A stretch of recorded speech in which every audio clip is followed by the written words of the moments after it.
Sénégalaises, Sénégalais, mes chers compatriotes, nous voici au terme d'une année exigeante, une année d'efforts qui appelle un regard lucide sur le chemin parcouru et une parole claire sur celui qui s'ouvre devant nous. Ce moment est d'abord celui de la reconnaissance.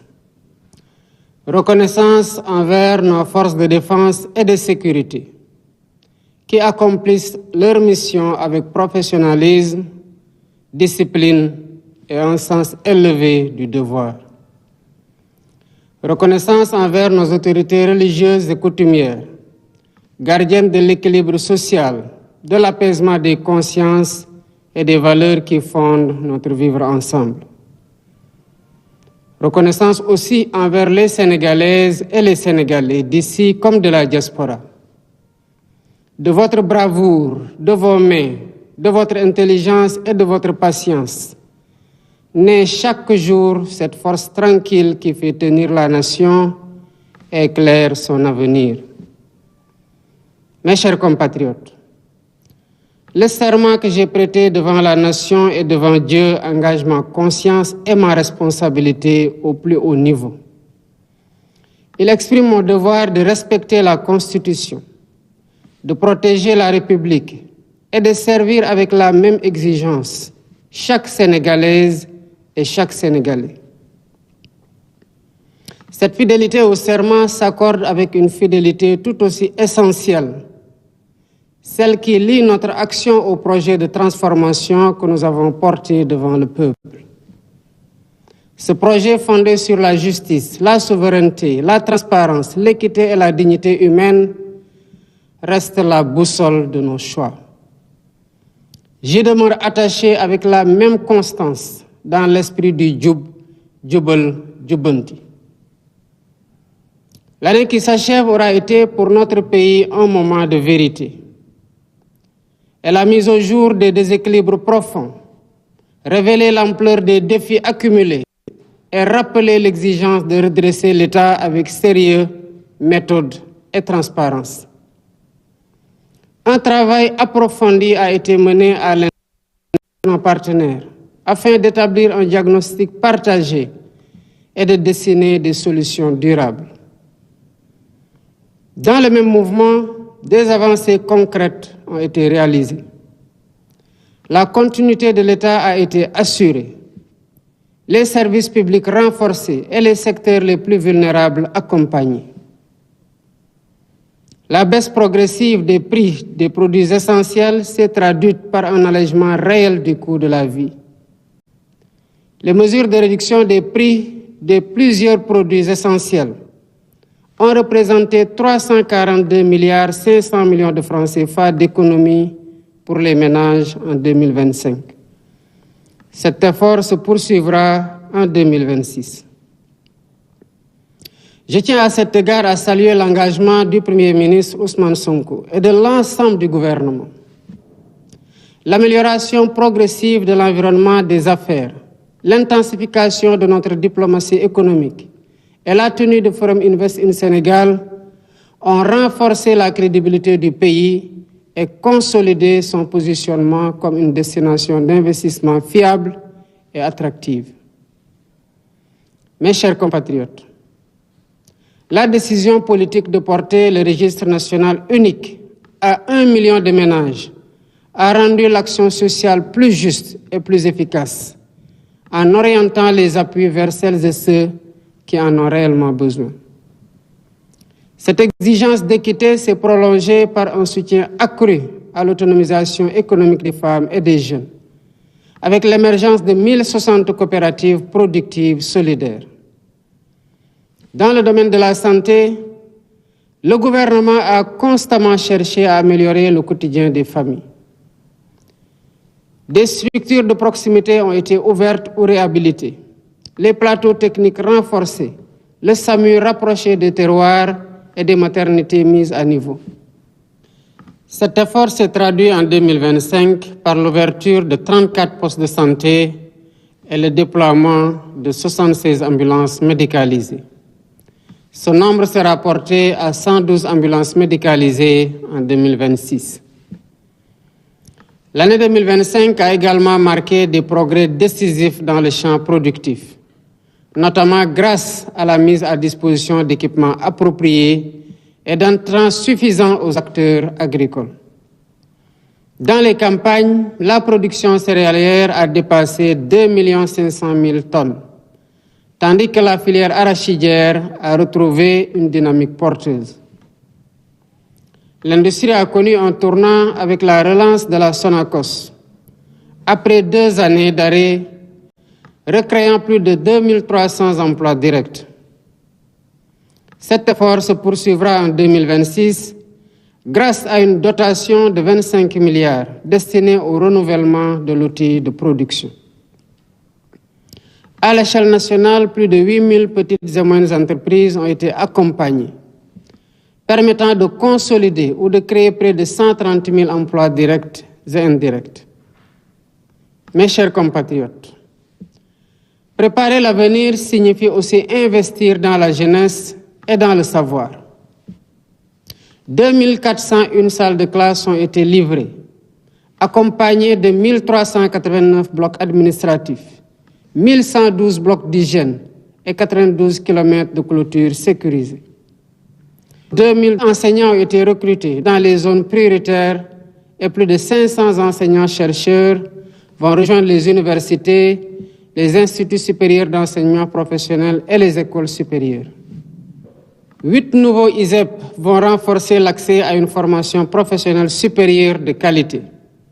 tandis que les réformes des curricula, l'intégration des DARA dans l'éducation nationale,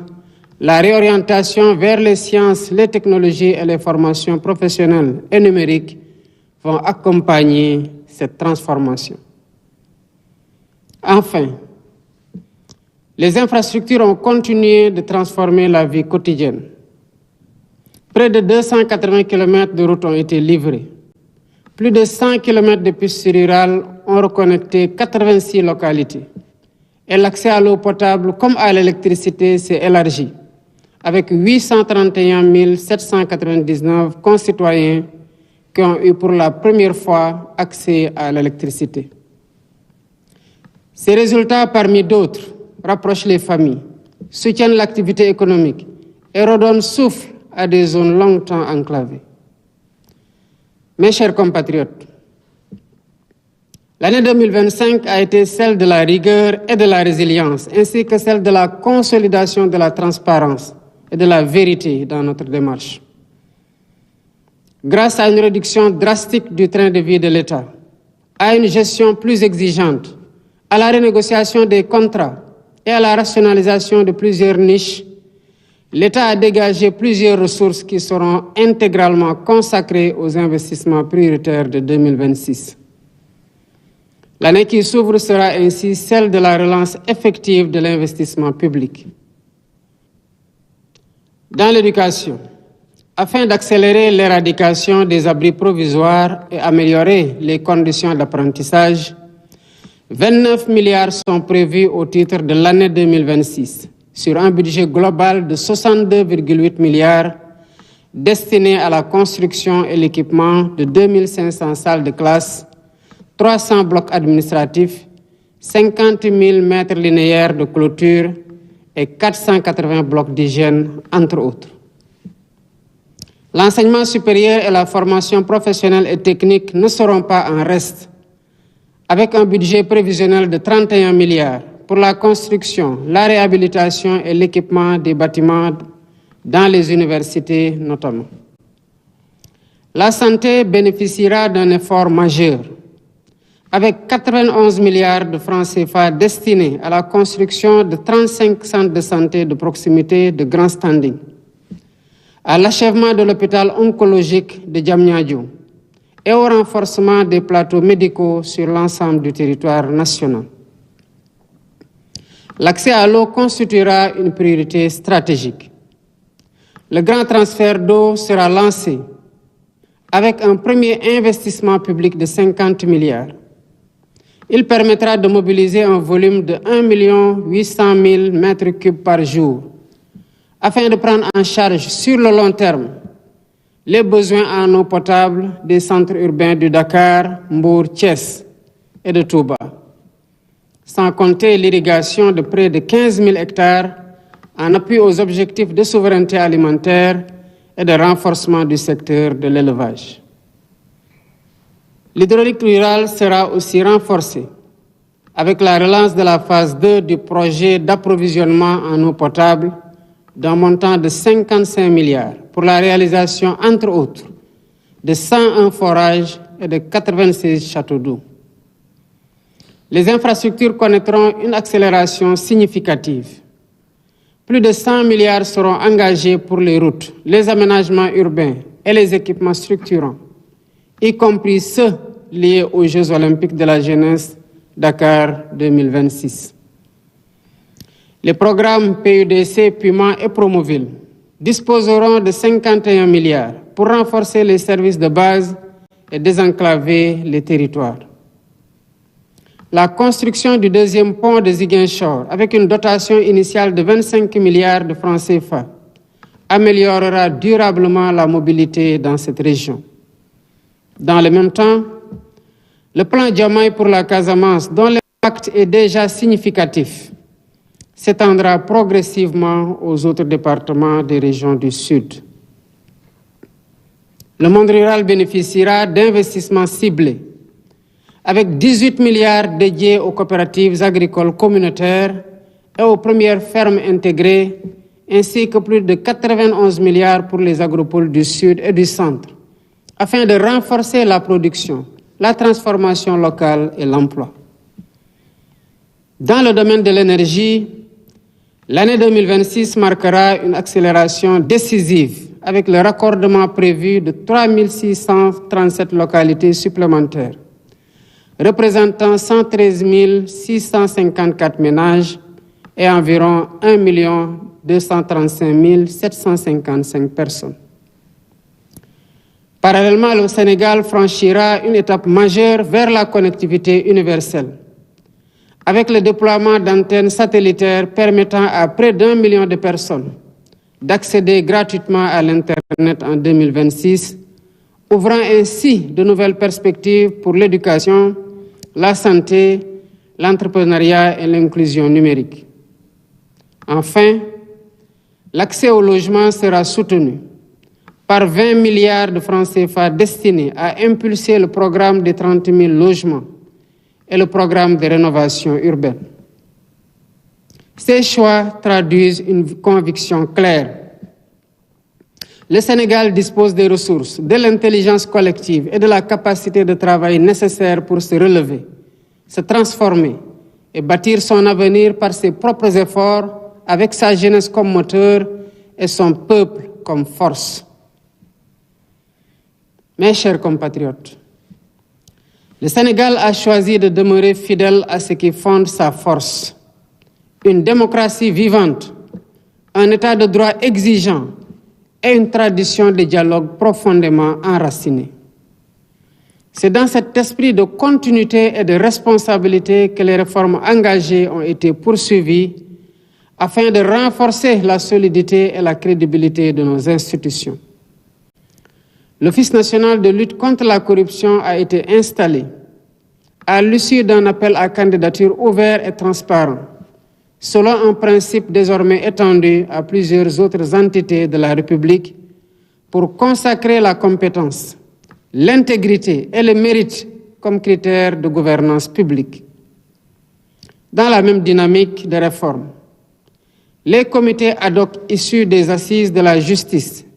et du système politique ont achevé leurs travaux. Ils ont permis de poser les bases d'une traduction juridique des recommandations consensuelles formulées dans un esprit de refondation. Fidèle à l'engagement de consolider durablement l'état de droit, les projets de textes relatifs à la révision de la Constitution, à la Cour constitutionnelle, au Conseil supérieur de la magistrature, à la Commission électorale nationale indépendante, ainsi que le projet de code électoral, seront présentés en Conseil des ministres et transmis à l'Assemblée nationale au courant du premier trimestre 2026. Les autres réformes s'inscriront dans un agenda d'adoption cohérent, aligné sur la durée du mandat et le rythme de la nation. Mes chers compatriotes, sur la scène africaine et internationale, le Sénégal a poursuivi son œuvre de paix, de solidarité et de coopération. Il a renforcé ses alliances sur le continent, consolidé sa contribution à la prévention des risques sécuritaires et porté une voix claire en faveur d'un multilatéralisme inclusif et plus efficace au service de l'humanité. La décision du 68e sommet des chefs d'État et de gouvernement de la CEDEAO de confier pour la première fois au Sénégal la présidence de la commission de l'organisation en constitue une reconnaissance forte et sans équivoque. Mes chers compatriotes, au cœur de notre nation, la jeunesse constitue une force qui ne s'érode jamais, malgré les épreuves. C'est d'abord pour elle que j'ai décrété l'année 2026, année de l'emploi et de l'économie sociale et solidaire. Notre pays accueillera les Jeux olympiques de la jeunesse Dakar 2026, premier événement olympique sur le sol africain. Ce rendez-vous dépasse le cadre du sport. Il est un symbole de confiance, de capacité et d'ouverture. Il nous appartient d'y montrer avec exigence ce que le Sénégal sait offrir au monde, à savoir une jeunesse disciplinée, un peuple hospitalier et une nation capable de tenir ses engagements. Mes chers compatriotes, la haute charge que vous m'avez confiée me prescrit une hauteur d'esprit que j'entends garder en toutes circonstances. Je continuerai donc à remplir cette mission avec humilité, écoute et lucidité. Rien ne m'en détournera. Rien ne primera sur l'intérêt général. Rien ne sera jamais placé au-dessus de la paix, de l'unité et de l'intégrité du Sénégal. La République ne nous demande pas d'être parfaits. Elle exige de nous la sincérité des intentions, la loyauté des engagements et la constance dans l'effort commun. Je sais combien les attentes sont fortes, mais vous avez refusé la résignation et choisi l'espérance et l'action pour la transformation de notre Sénégal. Mais avant de conclure, mes chers compatriotes, je veux dire avec force qu'aucune violence n'est tolérable dans la République, en particulier celle faite aux femmes. Les féminicides et toutes les atteintes commises contre les plus vulnérables. L'État poursuivra sans relâche la prévention, la protection des victimes et la sanction implacable des auteurs, afin que la dignité, la sécurité et la vie soient garanties à toutes et à tous. Que l'année 2026 apporte la santé, la paix des esprits et l'harmonie dans tous les foyers. Je vous souhaite à toutes et à tous une bonne et heureuse année 2026. Que Dieu bénisse le Sénégal et l'Afrique. Vive la République, vive le Sénégal. Mbokki Sénégal, gannaaw bu ñu yàlla mayee ñu génn ci at di dugg ci at bu bees mu doon wareef ci ñun ñu xool fu ñu jóge waaye tamit séentu bu baax fu ñu bëgg a jëm waaye bu ñu jógee ci at yàlla may ñu fekkee waat ko li ñu war mooy sant ko bu baax sant ko sant sénégalais yépp ak sénégalaises yépp sant ñi nga xamante ne ñoo yore kaaraange kii ci biir réew mi ñi nga xamante ne ñoo ñuy sàmm te di ko defee noo xam ne njukkeel rek lañ leen ci ameen sant tamit ci ñi nga xamante ne ñooy kilifa diine ak kilifa aada yi nga xam ne bu fi jàmm amee ak déggoo ak juboo liñ ci liggéey bari na trop waaye sant tamit sénégalais yi nga xamante ne ñu ngi ci bitim réew bari lool lu ñuy liggéey doon ay jàmbaar xarañ lool seen doole ak seen alal bokk ci tax Sénégal taxaw ba tey sant tamit ñi nga xamante ne dañu tànn Sénégal ngir dund fii ñu dalal leen bu baax te xam ne seen teewaay fii am na fi njëriñ. mbokki Sénégal, gannaaw biñ ma falee président de la République dama waat seen kanam waat ne dañoo war a respecter ndeyu charte réew mi waaye waat tamit ne dañoo war a sàmm institution yi ak république. loolu tax ñu war a jëriñ sénégalais yépp ak boor bu ñu mënti bokk. waaye tamit loolu dafa méngoog li nga xamante ne moom la ñu waxoon ak yéen, diglante ko yéen, dox ko xeex ko muy suñu projet de société. ñu di ko doxal lal ko ci coppite, ci yoonal, ci souveraineté moom sa bopp ak ci yorin gu sell guy respecté ci doomu aadama yépp mooy suñu jubal ak jubbanti. loolu nag ci dëgg rek la mën a am. moo tax atub 2024-2025 nekkoon ñaari at yoo xam ne dañ ci def saytu xool fu ñu toll, fu ñu jëlee, tamit waxtaan ak yéen ci ni ñu fekkee réew mi, waxtaan ci waa bitim réew, waaye tàmbali tamit liggéey goo xam ne ñépp ñi nga xamante ne ñu ngi suñu wet ñu ngi ciy teg seen bët. ba tax na Sénégal taxaw ak nu mu metti metti ñu nekk sax di wàññi dund gi, waaye tamit lépp loo xamante ne dafa war a dox di dox, lépp loo xamante ne dañ ci war a jàppale néew gi doole yi ñu taxaw ci loolu ni ma ko doon waxee sànq, wàññi nañu lu bari ci loo xamante ne sénégalais yi soxla nañ ko di ko jëfandikoo. li ki mel ni ceeb, li ki mel ni diwlin, li ki mel ni suukar, li ci mel ni leneen ak leneen,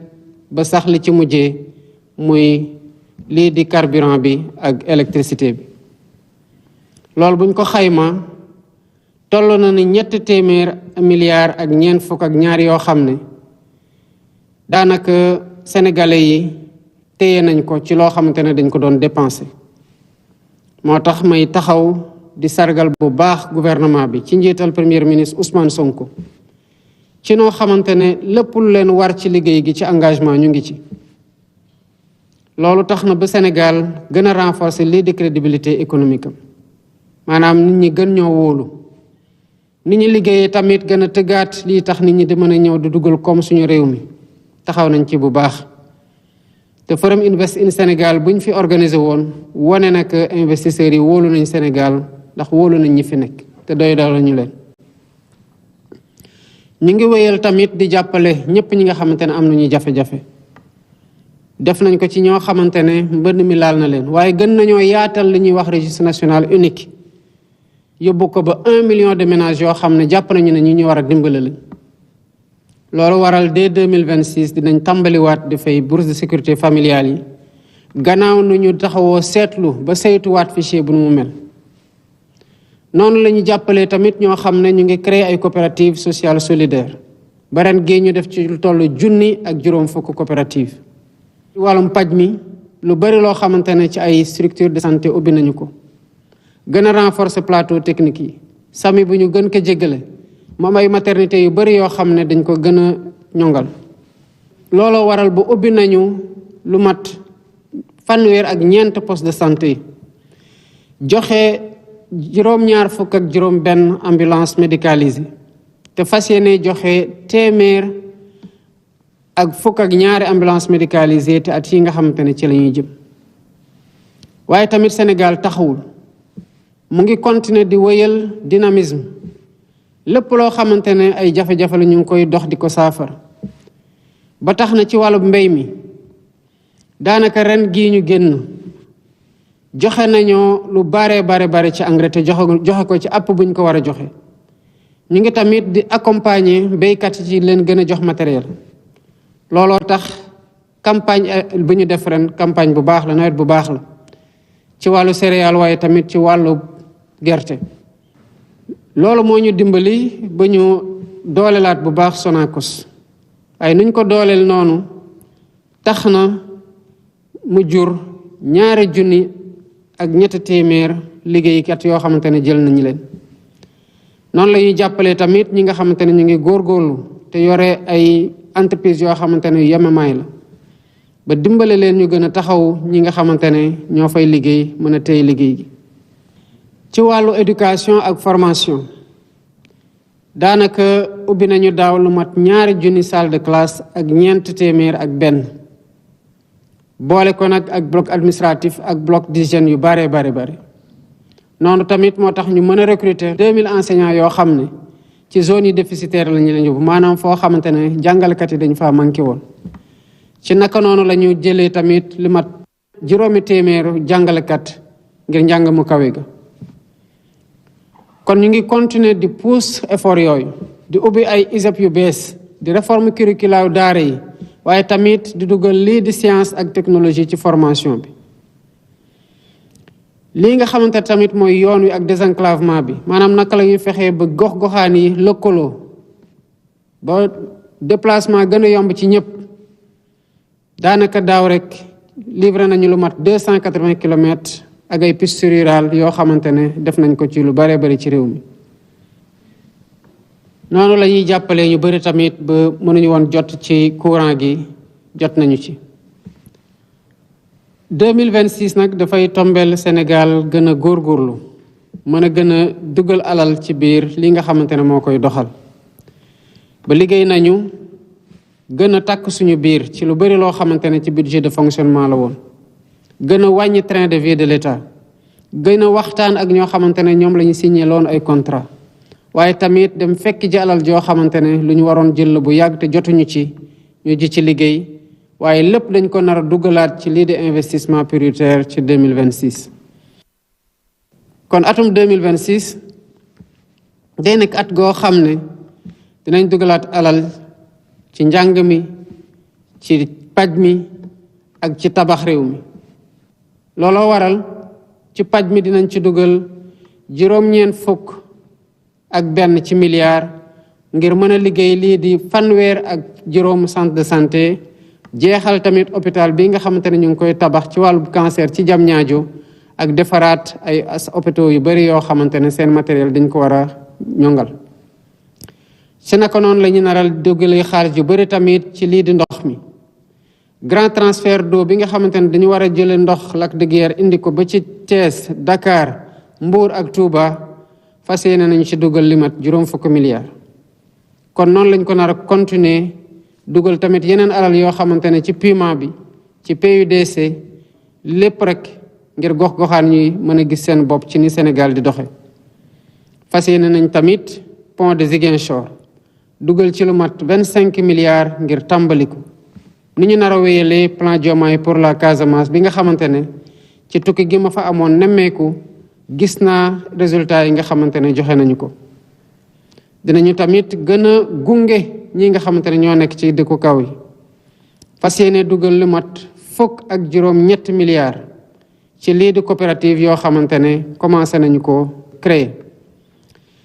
fas yéene tamit dugalaat lu toll ni 91 milliards ci agropole sud ak agropole centre xam ngeen na agropole yi bu ñu ñëwee dañ ko gën a dooleel lii mel ni agropole sud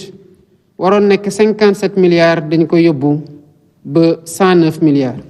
baat gi kese 41 milliards dañ ko dugal ci agropole sud nar a dugal 50 milliards ci agropole centre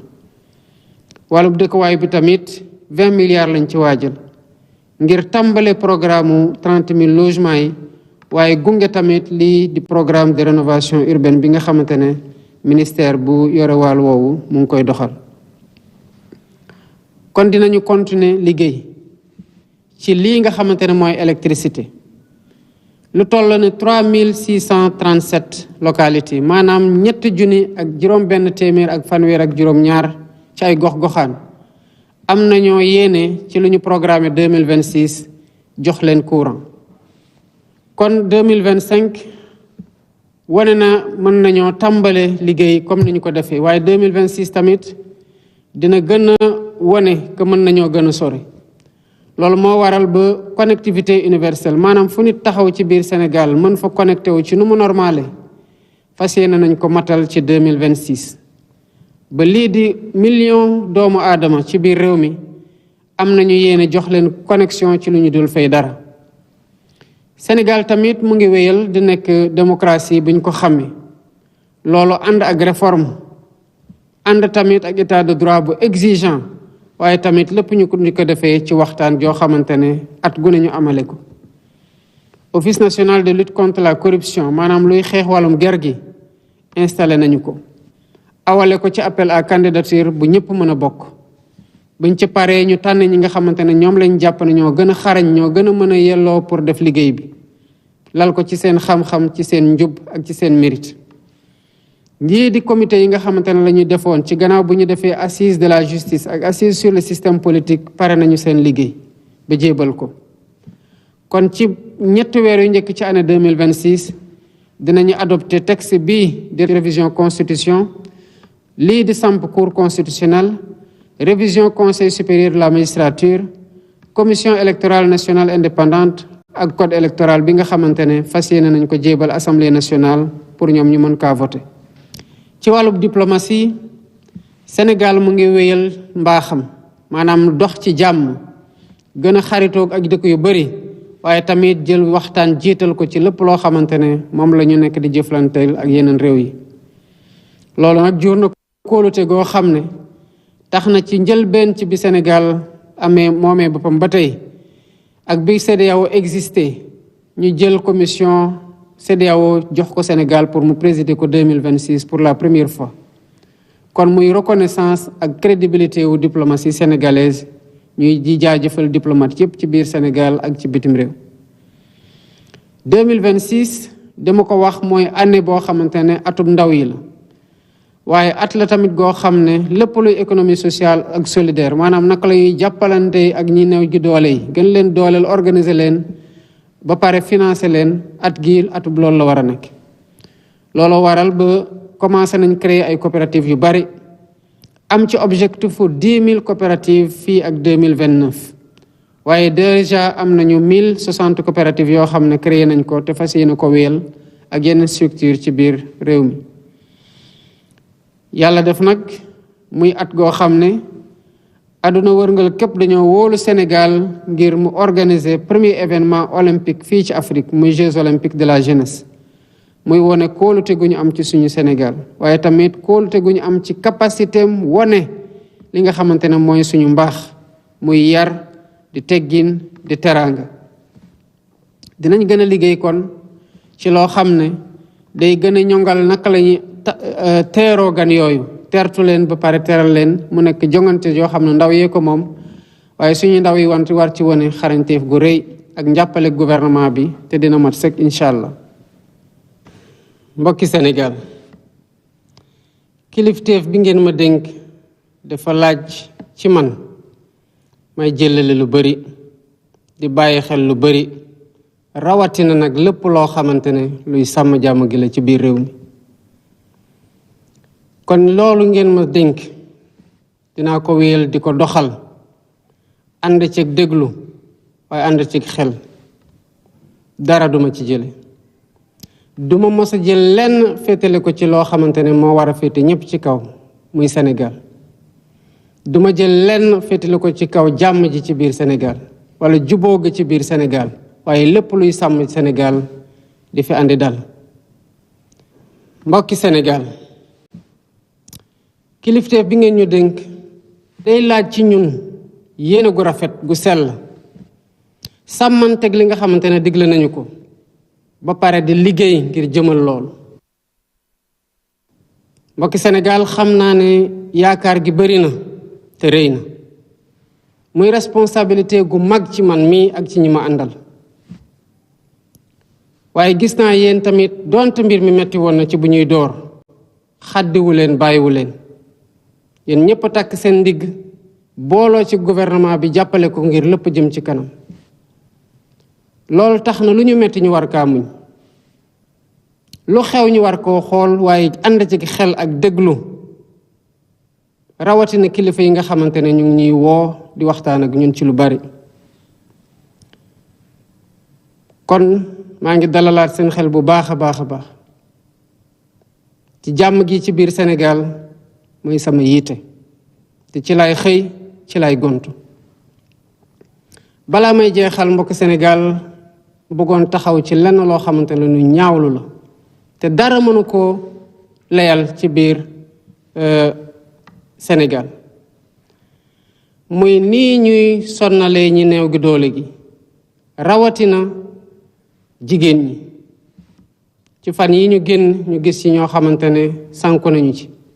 ñu boom leen waaye ma bëgg dalal xelu ñépp ne nguur gi dina am taxawaay gi war ngir fagaru loolu waaye tamit ngir gën a aar ñi nga xamante ne ñoom lay dal